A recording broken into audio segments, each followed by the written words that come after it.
Eleições 2014. O Band Cidade dá continuidade à rodada de entrevistas aos candidatos ao governo do Amazonas. Todos os 7 candidatos foram convidados e a ordem foi feita a partir de sorteio em comum acordo com todos os representantes dos partidos. Pelo sorteio, hoje nós trouxemos ao estúdio o deputado estadual pelo PSB, Marcelo Ramos. Boa noite, candidato. O tempo da entrevista vai começar a partir de agora.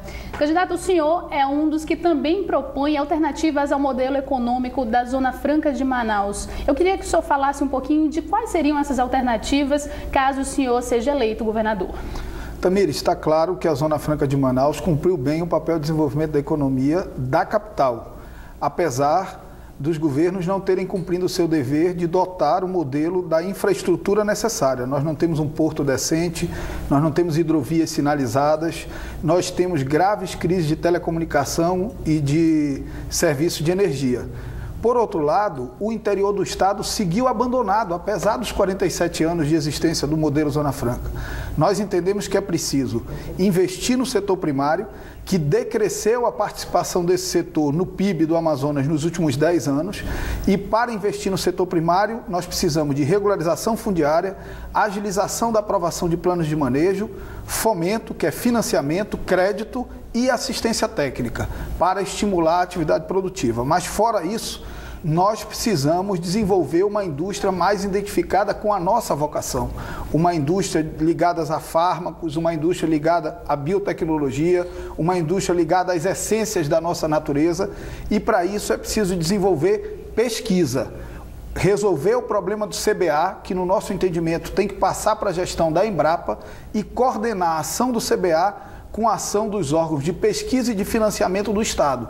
A FAPEAM e a AFEAM têm que pesquisar e financiar nas linhas que interessam ao projeto de desenvolvimento da economia do interior do Estado do Amazonas.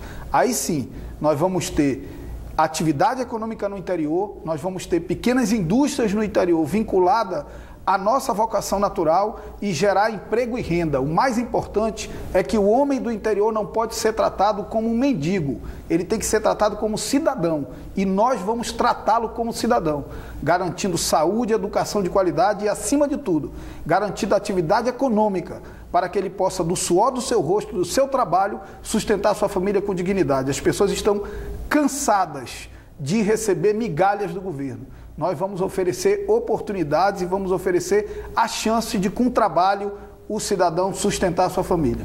Agora, o senhor chegou a comentar também em relação às hidrovias. Cerca de 90% de tudo que é produzido nas indústrias aqui no Amazonas são escoados através de rios, enfim. Eu queria que o senhor falasse um pouco das propostas, talvez, para ajudar esse setor. Apesar de 90% ser escoado por rios, apesar de quase todo o transporte intermunicipal no Amazonas ser feito por rios, até hoje nós não temos a regulamentação do transporte fluvial no estado do Amazonas. Então nós vamos regulamentar o transporte fluvial. Esse é o primeiro passo. Até hoje nós não temos um porto público decente que possa regular o setor. Nós precisamos resolver a situação do porto público de Manaus. É preciso também um estímulo para a implantação de novos portos mais modernos, que tire a atividade econômica do estado do Amazonas da dependência dos portos que existem hoje aqui, que estão no século passado. Então nós temos uma economia do século XXI e portos do século XX. Nós precisamos fazer esse encontro estimulando esse tipo de atividade. E nós precisamos sinalizar, demarcar as nossas hidrovias e torná-las navegáveis o ano inteiro. Claro que isso o governo do estado não pode fazer só, mas nós estabeleceremos as parcerias necessárias com o governo federal para que o transporte hidroviário seja um instrumento fundamental de economia e também de integração dos municípios mais distantes do Amazonas. Agora, vindo aqui um pouco mais para Manaus, um grave problema que a gente enfrenta é o trânsito caótico. O senhor acha que quais seriam as melhores propostas para melhorar esse problema aqui na capital? Tamires, o trânsito, ele é constitucionalmente responsabilidade do município.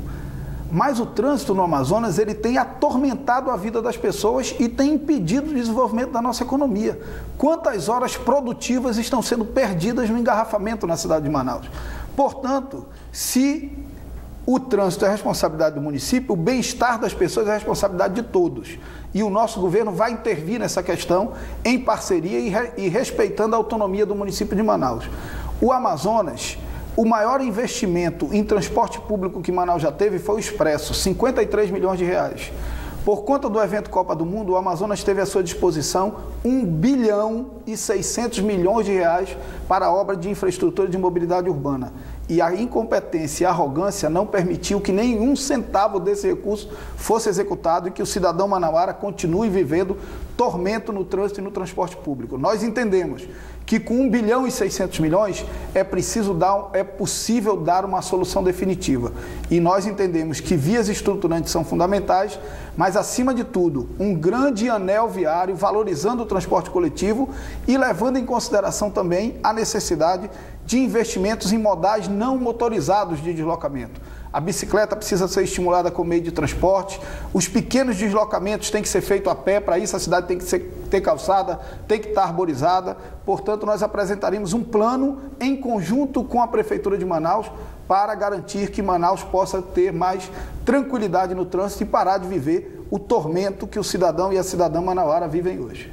Agora, como o senhor comentou sobre a Copa do Mundo, vamos falar um pouco qual que é, ao seu ver, qual que seria a melhor proposta para a Arena da Amazônia? Qual é o destino da Arena da Amazônia no seu governo, se eleito? Olha, primeiro, eu sou forçado a lamentar que o governo tenha gasto 700 milhões de reais naquela obra e que hoje não saiba o que vai fazer. O governo do estado hoje não sabe o que vai fazer com a Arena depois dos Jogos. Nós entendemos que não tem como demolir a Arena. É uma obra que é absolutamente questionável, mas que está pronta. E se ela está pronta, nós precisamos atrair jogos de fora, atrair eventos não esportivos, shows artísticos, e precisamos estimular o nosso futebol, para que o nosso futebol também seja um atrativo de ocupação daquele espaço. Porque nós estamos falando de uma obra que, segundo o próprio ex-governador, custa 500 mil reais por mês de manutenção. A cada ano, o custo de manutenção da Arena Amazônia dava para construir uma nova escola de tempo integral. Portanto, isso foi uma irresponsabilidade muito grande com os interesses do povo do Amazonas. Mas isso é passado. E não se faz política olhando para o passado. Se faz política pensando no futuro e na esperança.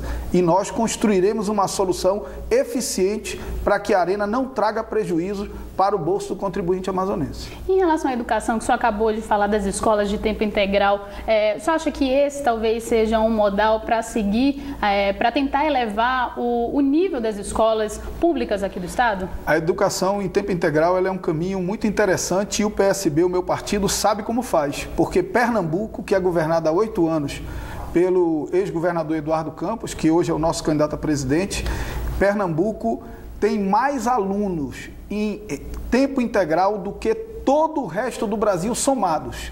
Rio, São Paulo, Amazonas, Sergipe, Rio Grande do Sul, somados não tem a quantidade de alunos em tempo integral que tem em Pernambuco. Mas o Amazonas, ele tem hoje o 6º pior IDH educação do país, segundo o censo de 2010. Isso é muito grave, isso é muito triste. O resultado disso é desesperança para a vida do cidadão, é falta de perspectiva futuro para as nossas crianças e para os nossos jovens. O índice PISA foi publicado agora, o Brasil é um dos piores do mundo e o Amazonas é o penúltimo do mundo em português e matemática. O aluno que não aprende português e matemática, o aluno que não sabe matemática, ele não vai aprender física, não vai aprender química. O aluno que não sabe português não vai aprender história, não vai aprender geografia, não vai aprender biologia. Nós entendemos que é preciso elevar a qualidade de português e matemática. E a escola de tempo integral pode ser um instrumento importante para isso, porque você pode, no contraturno, já que o aluno passa o dia inteiro dentro da escola, você pode, no contraturno, aumentar a carga horária de português e matemática para elevar essas duas disciplinas para níveis razoáveis, e nós entendemos que a elevação dessas duas disciplinas, ela trará como com esse objetivo a elevação de todas as outras. E fora isso, é óbvio que você até faz educação com escolas que não sejam prédios ideais, mas você não faz educação com professores desestimulados e mal remunerados. Nós vamos reestruturar o plano de carga e salário dos professores, vamos dar dignidade, salário digno carreira justa para que o professor possa sustentar a sua família com dignidade, formação continuada para que ele continue sempre estudando e a tranquilidade necessária para colocar o Amazonas na educação nos patamares que ele está na economia. Porque você não pode ter um estado que está entre os 10 maiores PIBs do país, está entre os piores IDHs de educação. Isso não é razoável, a educação tem que acompanhar a riqueza que esse estado gerou nos últimos anos. Em relação à segurança pública, quais são os seus projetos para esse setor? Primeiro, em segurança pública, nós temos que diagnosticar que o Amazonas falhou em defender o maior bem do cidadão, que é a vida. Em 2004, segundo o mapa da violência, o Amazonas tinha 16 homicídios por 100 mil habitantes. Em 2010, tinha 32 homicídios por 100 mil habitantes. Em 2013, 36 homicídios por 100 mil habitantes. Uma política de segurança que não consegue preservar a vida é uma política de segurança que falhou. Nós entendemos que é preciso construir um programa chamado Pacto pela Vida, que resgate as bases de polícia comunitária do programa Ronda no Bairro, mas que entenda que tráfico de drogas e crime organizado não se combate com polícia comunitária. Tráfico de drogas e crime organizado se combate com inteligência e com forças especiais. E nós faremos os investimentos necessários em inteligência e forças especiais. Fora isso, é necessário entender que é preciso a coordenação de ações de assistência social, de ações de educação com ação de segurança pública. Porque você não vai decretar por lei que o cidadão vai passar de roubar ou vai parar de furtar se ele não tiver uma perspectiva de vida, se ele tiver entregue à dependência química das drogas que hoje tomam conta e escravizam a nossa juventude. Nós acreditamos que a construção de um pacto pela vida, que tenha como objetivo, primeiro, a redução do número de homicídios, e nós firmamos o compromisso com o povo do Amazonas, de que reduziremos o índice de homicídio no Amazonas pela metade em 4 anos, nós reduziremos todos os anos. E ao fim de 4 anos, nós teremos a metade do índice de homicídio que nós temos hoje, para perseguir nos anos seguintes a redução cada vez maior, para que um pai, a mãe de família possam ter a tranquilidade de que o seu filho vai sair de casa e vai voltar vivo. Os que mais morrem e os que mais matam no Amazonas são as crianças, são os jovens. E isso inverte a ordem natural da vida. A falência da política de segurança pública do estado do Amazonas tem condenado pais e mães a enterrarem os seus filhos. E nós não podemos compactuar com isso e nós mudaremos essa realidade porque sabemos como fazer. Agora, rapidamente, para encerrar, sua proposta para a saúde. Nós entendemos que a saúde pública ela precisa ter um crescimento no tratamento ambulatorial.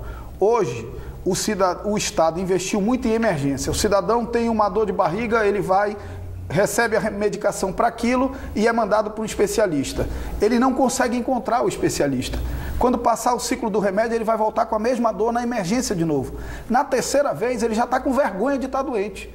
Portanto, é preciso fortalecer o atendimento ambulatorial, agilizar os atendimentos com especialistas e no interior do estado é preciso a construção de hospitais de média complexidade em todas as cidades polos por calha de rio, para evitar que todos os atendimentos de média e alta complexidade sejam deslocados para Manaus, sobrecarregando a nossa estrutura de saúde pública aqui da capital. E nós faremos isso porque a Secretaria de Saúde tem um orçamento que beira 2 bilhões de reais, portanto, dinheiro suficiente para fazer isso tem. Falta vontade política, falta amor pelas pessoas, falta acreditar que a atividade pública é uma atividade que deve existir não para satisfazer os objetivos políticos eleitorais de quem concorre a um cargo, mas deve ser uma atividade para procurar dar o bem-estar para as pessoas. O estado do Amazonas, Tamires, é um estado muito rico e o nosso desafio é fazer que o pedaço dessa riqueza que pertence a cada cidadão entre pela porta da sua casa,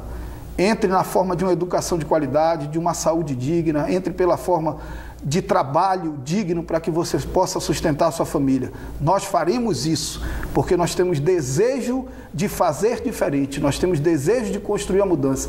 Nós somos a mudança. Muitos se avoraram em se apresentar como mudança, mas a mudança que tem acontecido no Amazonas até aqui é a mudança de troca de cadeira e a mudança de saldo bancário. Nós seremos a mudança real, a mudança que vai melhorar a vida das pessoas. senhor ainda tem tempo para algumas considerações finais ou tempo livre? Eu quero apenas pedir que as pessoas façam desse momento eleitoral um espaço de reflexão. Eu sou deputado estadual, poderia optar pela comodidade de disputar minha reeleição, mas numa atitude de desprendimento e acima de tudo, numa atitude de quem pensa que a política não deve servir ao político e que o político não deve fazer o que é mais cômodo para ele, deve fazer o que a história cobra dele. O que eu estou fazendo é o que a história cobra de mim. E a história cobrou de mim oferecer uma alternativa real de mudança ao povo do Amazonas. Uma alternativa com segurança, com conteúdo, discutindo os problemas do Estado e renovando a esperança no coração de todo cidadão e cidadã amazonense. Muito obrigada, candidato. Obrigada. Agradecemos a sua presença aqui no Band Cidade.